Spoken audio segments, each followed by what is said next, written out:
जय श्री ओम नमः सिद्धेभ्यः। जय श्री महावीराय नमः। जय श्री परम्पराचार्य गुरुवे नमः। जय श्री उमा स्वामी गुरुवे नमः। जय श्री शांति सागर गुरुवे नमः। जय श्री विद्यानंद गुरुवे नमः। मोक्ष मार्गस्य नेतारं वेत्तारं कर्मभूभृतां ज्ञातारं विश्वतत्त्वानां वन्दे तद्गुणलब्धे। मंगलं भगवान् वीरो मंगलं गौतमो गणी मंगलं कुंदकुंधार्यो जैन धर्मोस्तु मंगलम्। तत्वार सूत्र परम मांगलिक ग्रंथ है। आचार्य कुंद के पट्टशिष्य आचार्य उमा स्वामी द्वारा यह विक्रम की प्रथम शताब्दी में लिखा गया है। संस्कृत इसकी भाषा है, सूत्रात्मक इसकी शैली है। 10 अध्यायों में विभाजित है। 7 तत्वों का इसमें वर्णन है। देखा जाए तो जिनागम का अर्थात भगवान महावीर स्वामी की जो वाणी है उसका जो सार है, संक्षेप है, एसेंस है, निचोड़ है, वो इस तत्वार सूत्र में मिलता है। भाषा इसकी प्रौढ़ भले है लेकिन इसको समझते हैं तो हमें अच्छी तरह से समझ में जैन सिद्धांत के बारे में आ जाता है। हम सभी लोग तीसरा अध्याय पढ़ रहे थे। तीसरे अध्याय में अधोलोक का वर्णन हो चुका था, मध्यलोक का वर्णन चल रहा था। अपन ने देखा कि जो तिर्यक लोक है उसमें जो मध्य लोक है वो एक राजू जो है लंबा है और एक राजू जो है चौड़ा है, और उसमें बीचों बीच एक जम्बू द्वीप है और उसको घेरे हुए जो है वलयाकृति में वह कौन है, वह लवण समुद्र है। इस प्रकार से एक द्वीप और एक समुद्र जो है उसको एक दूसरे को घेरे हुए हैं। आगे अपन इसी को देखते हैं स्लाइड के माध्यम से। अपन देखिए चित्र के माध्यम से लिखा है अंतिम द्वीप और अंतिम समुद्र है। इसमें अपन देखते हैं कि बीच में देखो आपको एक छोटा सा गोला बना हुआ है, इसमें लिखा है जम्बू द्वीप, और फिर दूसरा गोला, तीसरा गोला, इस प्रकार से कितने सारे गोले आपको दिखाई दे रहे होंगे चित्र में। आप देखिए, ध्यान से देखिए बिल्कुल। और ये सारे के सारे द्वीप समुद्र हैं। साइड में एक चित्र बना होगा जो अंतिम द्वीप और समुद्र का बना हुआ है। जो बीच में बना हुआ है वह स्वयंभू रमण द्वीप है, ठीक है ना। और जो आपको नीला नीला सा दिख रहा है वो समुद्र है, अंतिम समुद्र है, जिसका नाम है स्वयंभू रमण सागर या समुद्र है। ये अंतिम है, मतलब असंख्यात जब निकलते निकलते आए तो अंतिम वाला जो समुद्र है वह स्वयंभू रमण है। इस प्रकार से बीच के समुद्रों के नाम भी मिलते हैं। अभी आपको हम कुछ समुद्रों के या द्वीपों के नाम बताएंगे। अभी अपन तो ये देख रहे थे कि पहला और अंतिम, पहला तो जम्बू द्वीप है और अंतिम कौन सा है, स्वयंभू रमण द्वीप है, और उसको घेरे हुए जो है वलयाकृति में कौन, स्वयंभू रमण समुद्र है। जैसे कि मैंने कल बताया था आपको 2.5 उद्धार सागर में जितने समय होते हैं वो वाला असंख्यात यहाँ पर लेना है। इसका मतलब हो गया 25 कोड़ा कोड़ी उद्धार पल, 25 कोड़ा कोड़ी उद्धार पल में जितने समय लगते हैं, मतलब उतना समय, उतने संख्या, मतलब ये द्वीप समुद्रों की है।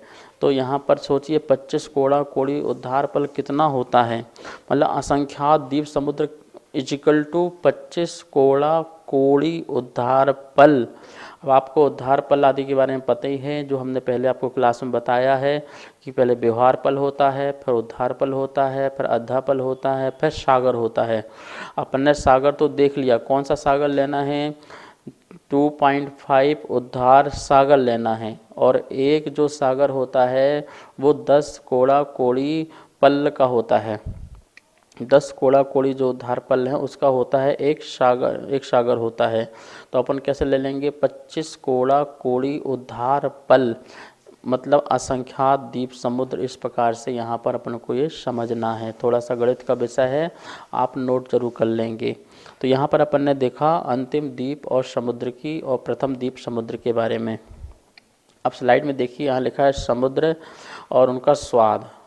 समुद्र, थोड़े बहुत जो समुद्र शास्त्र में नाम मिलते हैं, असंख्यात के नाम तो मिल नहीं सकते हैं, लेकिन जो हैं उनके अपन यहाँ पे देखते हैं क्या क्या लिखा है। पहला लिखा है लवण समुद्र। उसका स्वाद कैसा है, उसका स्वाद खारा है, खारा पानी है। वारुणी जो वर समुद्र जो है वो मदिरा के समान है। कैसा है वो समुद्र? मदिरा का जैसा पान स्वाद होता है वैसा उसका जल का स्वाद है। क्षीर वर्ष जो समुद्र, जब मतलब क्षीर सागर से जल लेके आए हैं, उसका जो स्वाद है दूध के समान है। जैसे दूध अपन पीते हैं वो स्वाद वाला उसका समुद्र का जल है। घृतवर समुद्र है जिसको घी के समान उसका जो है स्वाद है। कालोदधी, पुष्करवर और शंभु रमण समुद्र, तीन, कालोदधी, पुष्करवर और शंभु रमण समुद्र, इनका जो सामान्य जल अपन जो होता है उस जल के समान इनका जो है जल है। शेष जितने भी समुद्र अब बचे, जितने भी शेष समुद्र बचे हैं, उनका जो स्वाद है वो इच्छू रस के समान है। जैसे इच्छू रस मतलब गन्ने का जैसा रस होता है, उसका जो स्वाद होता है उनका स्वाद की तरह बाकी शेष समुद्रों का स्वाद होता है। इस प्रकार से यहाँ पर अपन ने समुद्रों के उनका जो स्वरूप है या स्वभाव है उसके बारे में देखा। तीसरे अध्याय का सूत्र नंबर 9, तन्मध्ये मेरु नाभिर वृत्तो योजन शतसहस्र विश्वकंभो जम्बूद्वीपः। तन्मध्ये मेरु नाभिर्वृत्तो योजन शतसहस्र विश्वकंभो जम्बूद्वीपः। इस प्रकार से सूत्र का उच्चारण हुआ। अब आइए बोर्ड के माध्यम से इस सूत्र का अर्थ समझते हैं। तृतीय अध्याय का 9वां नंबर सूत्र है। देखिए यहाँ पर, तन्मध्ये मेरु नाभिर वृत्तो योजन शत सहस्र विश्वकंभो जम्बू द्वीपः। इस प्रकार से सूत्र का उच्चारण है। क्या कह रहे हैं? जम्बू द्वीपः, जम्बू द्वीप कितना है? तो योजन शत सहस्र, कितना? विश्वकंभा मतलब विस्तार, कितना? योजन शत सहस्र, शत सहस्त्र का मतलब होता है 1,00,000, शत मतलब 100, सहस्र मतलब 1000, इनको आपस में गुणा करो तो 1,00,000 बन जाएगा। तो इस प्रकार से कितना? 1,00,000 योजन विश्वकंभो, विस्तार वाला जम्बू द्वीपः।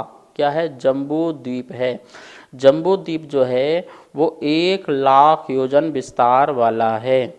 तन्मध्ये, इस जम्बू द्वीप के मध्य में, तन्मध्ये उसके मध्य में, किसके मध्य में?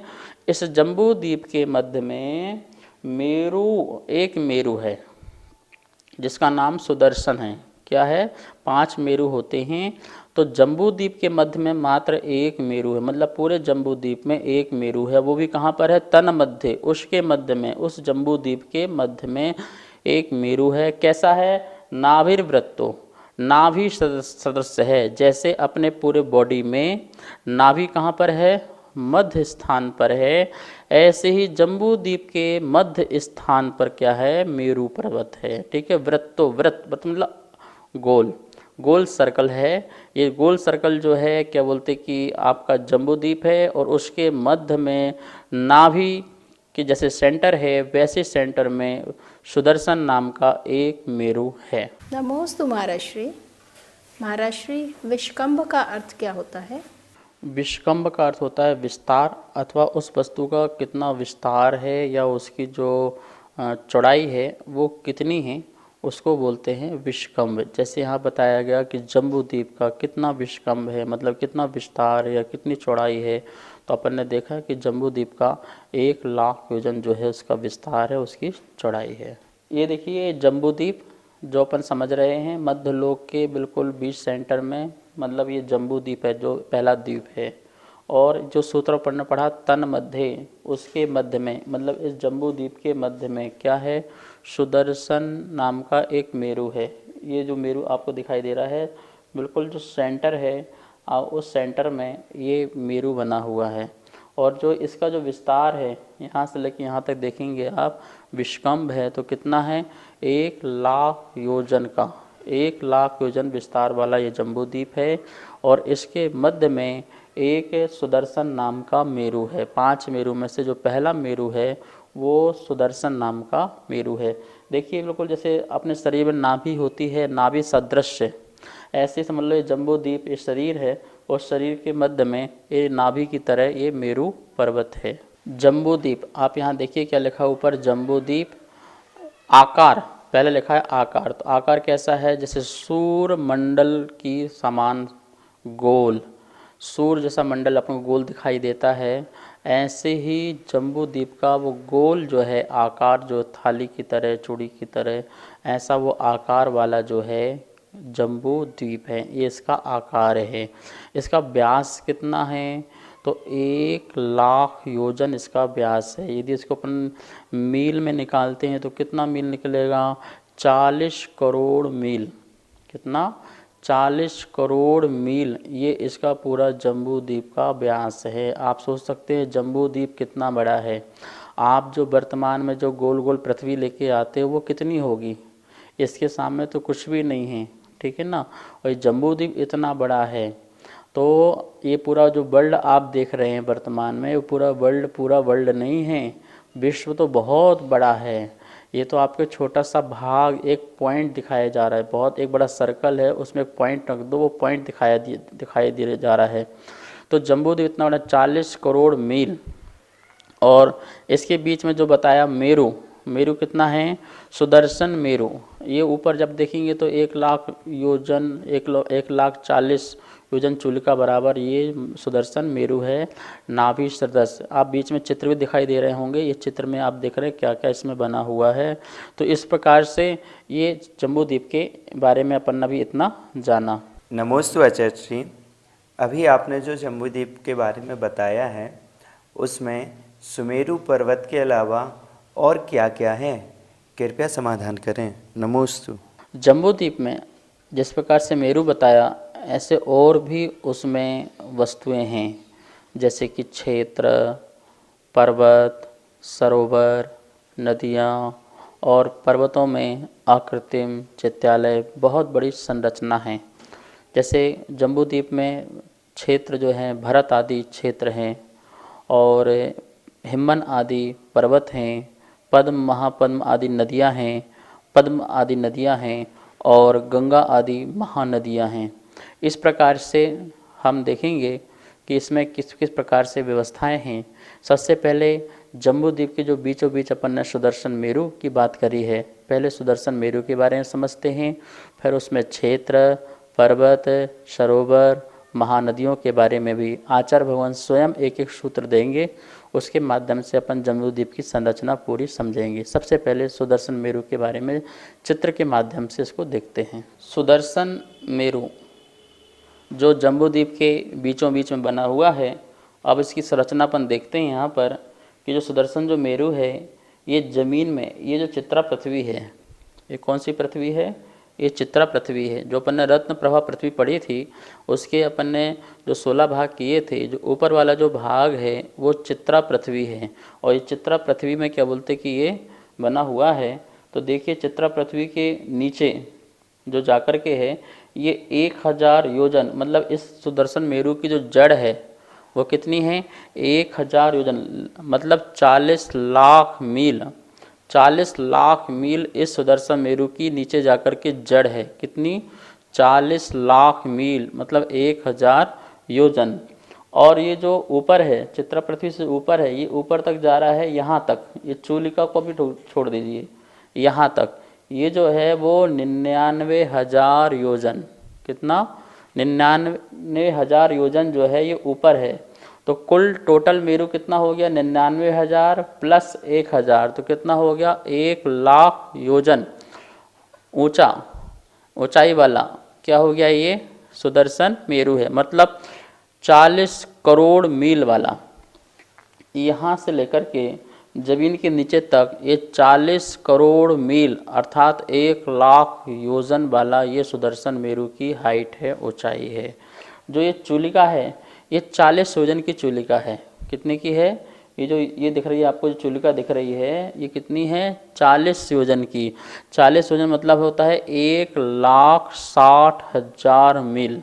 1,60,000 मील की ये चूलिका है। इस प्रकार से ये सुदर्शन मेरू का यह चित्र के माध्यम से उन्होंने बताया। अब देखिए जो ये इसके चारों तरफ, इनके चारों तरफ जो ये यहाँ पर है, ये वाला जो है ये वन है, ये भी वन है, ये भी वन है और ये भी वन है, ठीक है ना। तो 4 प्रकार के वन हो गए। कितने प्रकार के वन हो गए? ये वाला जो चित्रा पृथ्वी के ऊपर जो वन है इसको बोलते हैं भद्रसाल वन। कौन सा वन बोलते हैं? यदि आपके पास कॉपी पेन है तो नोट कर लीजिए, भद्रसाल वन, ये भद्रसाल वन है। इसके ऊपर जाएंगे तो ये इसके चारों तरफ राउंड में जो वन होगा उस वन का नाम है नंदन वन, ये नंदन वन। फिर इसमें जाएंगे तो यहाँ भी चारों तरफ वन है तो उसका नाम है सोमनस वन। क्या नाम है इसका? सोमनस वन। और यहाँ पर जाएंगे तो उसका नाम है पांडुक वन। इस प्रकार से भद्रसाल वन, नंदन वन, सोमनस वन और पांडुक वन, ये 4 प्रकार के वन होते हैं। जब आप कभी पंचमेरु की पूजा करते हैं जनवाणी से तो उसमें जयमाला में ये चारों के चारों नाम आते हैं। और इन जो चारों वन में चारों दिशाओं में एक एक आकृतिम चित्यालय होता है, एक एक आकृतिम चित्यालय। तो 4 चित्यालय यहाँ पर हो गए, 4 चित्यालय यहाँ नंदन वन में हो गए, 4 चित्यालय जो है सोमनस वन में हो गए और 4 चित्यालय जो हैं वो पांडुक वन में हो गए। इस प्रकार से एक मेरु में यहाँ पर 16 चैत्यालय हो जाते हैं, ठीक है ना। अब अपन इसकी ये देखेंगे कि इनकी हाइट कितनी कितनी है। जैसे जो भद्रसाल वन जो यहाँ पर है, ये भद्रसाल वन से इस वन तक की जो हाइट है, नंदन वन तक की हाइट है, वो चित्रा पृथ्वी से 500 योजन ऊपर है। कितनी है? यहाँ से देखिए, अब यहाँ से देखेंगे तो यहाँ तक की जो इसकी हाइट है, ऊंचाई है, वो कितनी है? 500 योजन है। यहाँ से देखिए, नाप लगा लीजिए आप क्रॉस, 500 योजन है, ठीक है। और नंदन वन से सोमनस वन तक अपन जाएंगे तो वहाँ पर जो है 6500 योजन, साढ़े मतलब कि 62,500 योजन जो है ऊपर जा कर के है। कहाँ से? इस वन से। कौन से वन से? नंदन वन से सोमनाथ वन तक कितना है? 62,500। और उसके ऊपर जाएंगे नंदन वन से, कहाँ पर जाएंगे? पांडुक वन तक जाएंगे तो ये 36,000 योजन। कितना? 36,000 योजन। इन सबको अपन टोटल कर देंगे तो जो अपना माप है वो पूरा माप निकल करके आ जाएगा 99,000 योजन और 40 योजन की चूलिका। इस प्रकार से यहाँ से 500, यहाँ से 62,500, यहाँ से 36,000, इस प्रकार से, और नीचे ज़मीन में 1,000, पूरा टोटल कर देंगे तो 1,00,000 योजन वाला यह सुदर्शन मेरु हो जाता है। और चारों दिशाओं के हर वन में आकृतिम एक एक चित्यालय होता है। इस प्रकार से सुदर्शन मेरु यह कहाँ पर है? यह रचना जम्बू द्वीप के, इसलिए जैसे जम्बू द्वीप है तो जम्बू द्वीप के जस्ट बीचों बीच यह एक रचना है सुदर्शन मेरु की। एक बार इसको स्लाइड के माध्यम देख लेंगे और आप नोट कर लेंगे। सुदर्शन मेरु कुल ऊंचाई कितनी लिखी है? 1,00,000 योजन और 40 योजन, 1,00,000 योजन और 40 योजन। इस प्रकार से इसकी जो ऊंचाई है, चूलिका देखिए आपने 40 योजन की है, जिसमें लिखा 1,60,000 मील लिखा हुआ है। और जड़ इसकी जो है मेरु की वो 1,000 योजन है, 40 लाख मील है। और मेरु की जो ऊंचाई है टोटल चित्रा पृथ्वी से चूलिका के पहले पहले तक वो 99,000 योजन है। इस प्रकार से अपने देखा। और आगे ये लिखे हैं भद्रसाल वन, नंदन वन, सोमनस वन और पांडुक वन। सबसे नीचे जो है भद्रसाल वन है, फिर नंदन वन है, फिर सोमनस वन है और फिर पांडुक वन है। और इनकी ऊंचाई भी लिखी हुई है कितना कितना, जो मैंने आपको पहले बताया कि जो चित्रा पृथ्वी से जो भद्रसाल वन के ऊपर जाकर नंदन वन है वो 500 योजन की ऊंचाई पर है। और नंदन वन से सोमनस जो वन है वह जो है कितना? 62,500 योजन, ठीक है ना। मतलब नंदन वन से जाइए सोमनस वन तक तो कितना? इतना हाइट है। और सोमनस वन से पांडुक वन तक जाएंगे तो वो 36,000 योजन है। इस प्रकार से यहाँ पर ये अपन ने ये सुदर्शन मेरु के बारे में देखा। नमोस्तु आचार्य श्री। इस द्वीप को जम्बू द्वीप क्यों कहते हैं? जम्बू वृक्ष के कारण इस द्वीप का नाम जम्बू द्वीप पड़ा हुआ है। यह जम्बू नाम का जो वृक्ष है वह उत्तर कुरु की पश्चिम दिशा में है अभी जब अपन पढ़ेंगे जम्बूद्वीप की संरचना में, तो उसमें बीच में जो विधेय क्षेत्र आएगा, उसमें जो उत्तर कुरु होगा उसकी पश्चिम दिशा में ये जम्बू वृक्ष है, जो हरित मणिमय है। हरित मतलब जो से पन्ना होता है, उस पन्ने के कलर की भांति यह वृक्ष है, जो पृथ्वी का एक है और स्थिर स्कंद वाला है, अस्थिर नहीं है, ये स्थिर स्कंद वाला है और पृथ्वी कायक है। ये जो वृक्ष आपके पेड़ पौधे वनस्पति काय वाला नहीं है, पृथ्वी कायक है। और इसकी 4 शाखाएं होती हैं। एक शाखा जो उत्तर दिशा की ओर है, उस शाखा में जिन भवन होता है, एक चित्तालय होता है। बाकी जो 3 शाखाएं हैं, उन 3 शाखाओं में वेंतरों के जो निवास स्थान होते हैं, भवन होते हैं।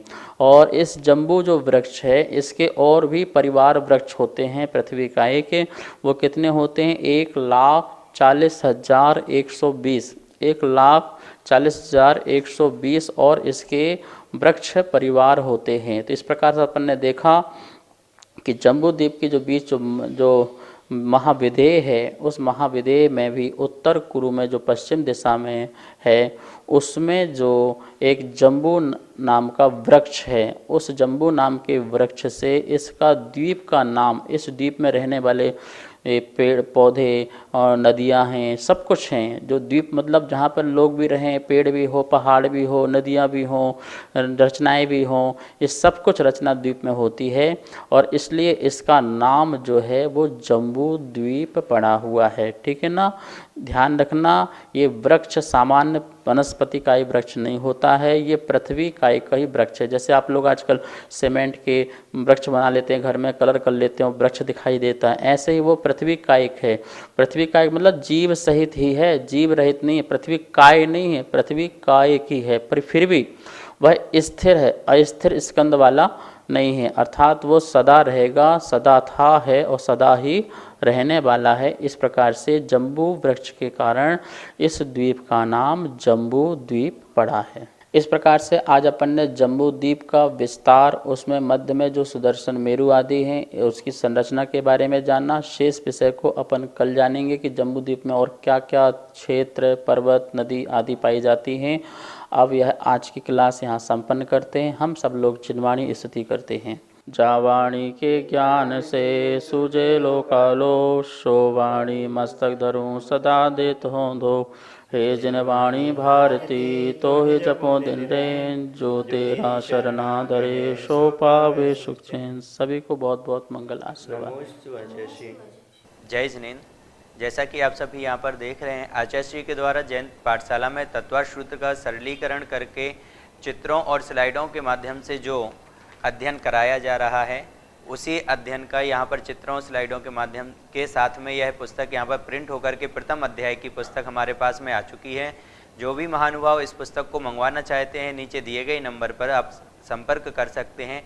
एवं यदि कोई महानुभाव अगले अध्याय, द्वितीय, तृतीय आदि अध्यायों की यदि पुस्तक छपवाना चाहते हैं, उनके भाव बन रहे हैं, तो भी नीचे दिए गए नंबरों पर संपर्क कर सकते हैं।